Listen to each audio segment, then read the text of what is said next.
जैसे English. I am a perfectionist, मैं workaholic हूँ, मैं इनोसेंट। इंग्लिश। बैंक क्या लौड़े, क्या इंग्लिश इंग्लिश इंग्लिश लगा रखा है बे। 4 साल का था मैं जब मेरे पापा जबलपुर में किसी हलवाई के यहां काम करते थे। खुद तो कभी स्कूल गए नहीं, इसलिए अपनी गांड घिस घिस के मुझको स्कूल में भर्ती करवाया। अब कहने के लिए तो इंग्लिश मीडियम स्कूल था, लेकिन साले हमारे टीचर लोग खुद हिंदी में बात करते थे। हमारे स्कूल के लड़के एक दूसरे से यो व्हाट्स अप डॉग ऐसे बात नहीं करते। क्या भौंक रहा है तेरा लंडा आज कर, ऐसे गले मिलते हैं। किसी तरह रट्टा मार मार के 10th तक पहुंचे तो पता चला कि जिंदगी में सफल होने के लिए एक ही तरीका है, और वो है इंजीनियरिंग। सब यही कहते थे, माँ बाप, टीचर लोग, गली का वॉचमैन भी हमसे पूछता था, और भैया कैसी चल रही है आपकी तैयारी? भाग बेंचो, तुमको क्या करना है?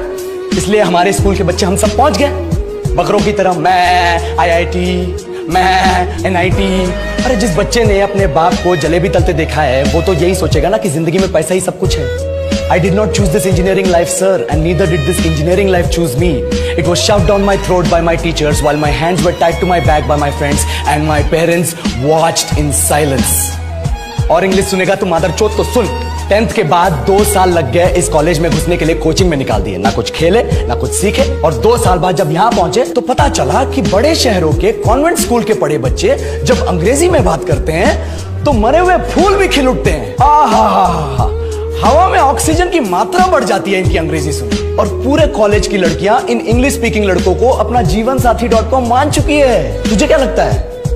मुझे कभी लगा नहीं कि मैं अपनी अंग्रेजी पे काम करूं, अपनी पर्सनालिटी पे काम करूं। बहुत लगा। ये चूतिया इंडस वैली सिविलाइजेशन का जो एजुकेशन सिस्टम बिठा के रखे हो, जिसमें हर साल में 10 सब्जेक्ट, हर सब्जेक्ट में theory, practical, viva, lab work, external, internal, majors, minors, assignment, project, thesis, गांड मार के रख ली हमारी। महीनों तक नहाना भूल जाते हम लोग, और फिर हमारा परसेप्शन बना देते हो कि हम ऐसे ही रहना चाहते हैं। अबे साल में एक बार कल्चरल फेस्टिवल आता है, एक बार, उसके लिए भी प्रोफेसर से भीख मांगनी पड़ती है। अरे बिना इंग्लिश बोले, बिना लड़कियों से बात किए कौन गांडू रहना चाहता है वैसे?